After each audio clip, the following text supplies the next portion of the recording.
18 facts about the first-gen Cadillac Seville. Buckle up and let's dive into it.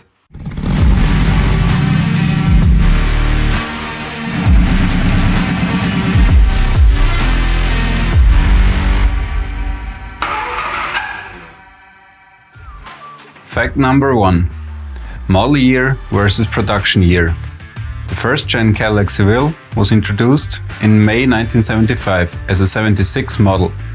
It's essential to understand the distinction between a vehicle's model year and its production year. A model year might not align with the calendar year it was made, meaning you could buy a 76 model in 75. Fact number 2. Cadillac ownership. Roughly 60% of Seville buyers were first-time Cadillac owners, and 15% of Seville buyers coming from luxury import brands such as Mercedes-Benz. Additionally, approximately 45% of Seville drivers were female, nearly double that of any other Cadillac. Fact number 3. Seville's power plant. Output of this engine in the Seville was 180 horsepower and 275 pound-feet of torque. Not that it probably mattered to most Seville clientele, but it was capable of a 0 to 60 sprint of 11.5 seconds. This was just 3/10 slower than the lighter Mercedes 450 SE, which had the same horsepower but only 220 pound-feet of torque from its 4.5-liter single overhead cam V8. Fact number 4. Designer. The first-gen Seville was designed by Stanley F. Parker, designer for GM Cadillac Design Studio, led by Bill Mitchell, Vice President for Design at GM. It resulted in a sleek and sophisticated exterior that set it apart from other Cadillac models of the time. Fact number 5. Roof stamping. To save costs, part of the X-Body's roof stamping was used for the forward portion of the Seville's roof. The rear section around the C-pillar was pressed especially for Cadillac, necessitating a standard full vinyl roof to cover up all the seams. In order to accommodate a bare steel roof, all new roof stampings were created exclusively for the Seville in '77.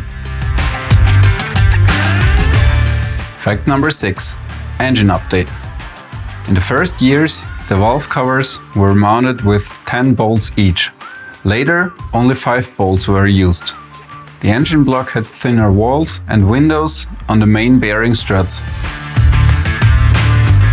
Fact number 7. Famous owners. The Seville was a favorite among celebrities, with famous owners including Betty White and Elvis Presley. In fact, the Seville was the last car Elvis bought and drove one day before he died. Fact number 8. Updates and revisions. Over its production run, the first-gen Seville underwent several updates and revisions, ensuring that it remained competitive in the ever-evolving luxury car market. Fact number 9. Production run. Production of the first-gen Seville lasted from 75 to 79, with over 200,000 units sold during its 5-year run. Its success set the stage for this new style trend, prompting other brands to adopt the same aesthetic theme. Fact number 10. Bustleback versus sheer look. In July of '73, Cadillac hosted an event in Anaheim, California, where they presented their latest models alongside competitors' cars at a product clinic. More than 700 luxury car owners participated in a comprehensive 2.5-hour evaluation, followed by an additional hour of surveys for a selected group. This pivotal clinic resolved a significant design debate surrounding the rear window styles, notchbacks versus fastbacks.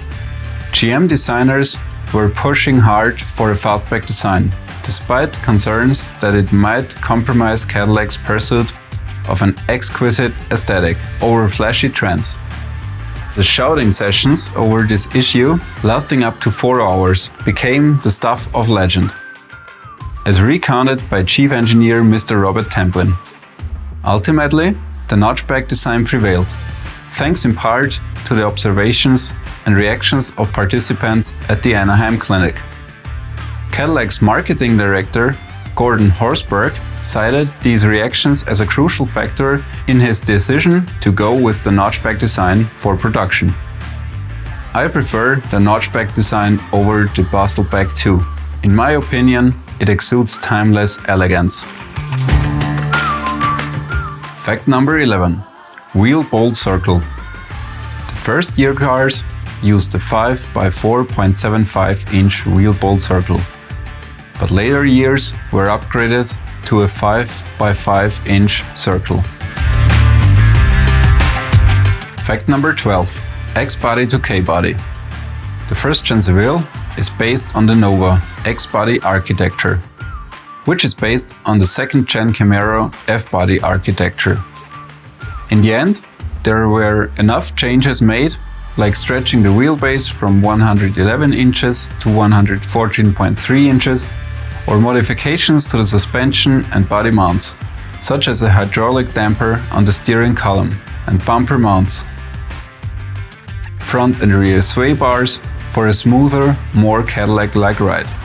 In the end, the platform had so much changed from its X-body roots that the X-body designation was finally dropped by Fisher Body's record keepers, and a new one applied. The new designation was K-body, just because this letter happened to be available. Fact number 13. Seville versus Nova. The Seville is often referred as a better Chevy Nova, but in fact, the only body part the K-body Seville has in common is the trunk floor pan. Fact number 14. Seville. Cadillac first used the name Seville in '56. It was a hardtop version of the Eldorado convertible. The name lasted until 1960. It would not reappear on a Cadillac until '75. Fact number 15. The name game. Hundreds of suggestions were considered, like Allegro, Couronne, Dumont, Envoy, LaSalle, St. Moritz and Seville. After extensive research, LaSalle was the top pick, with St. Moritz a distant second, trailed further by Seville. A trouble passed for the name LaSalle, and a difficult pronunciation, St. Moritz, led to the eventual selection of the Seville nameplate. Seville is the name of a Spanish province and its capital. Renowned for its history and treasures of art and architecture. Fact number 16. Cutting costs. Robert Templin, chief engineer at Cadillac, and Robert Lund, general manager at Cadillac, both strong advocates for front-wheel drive, wanted to put together a production car quickly. They envisioned a production car that set new standards.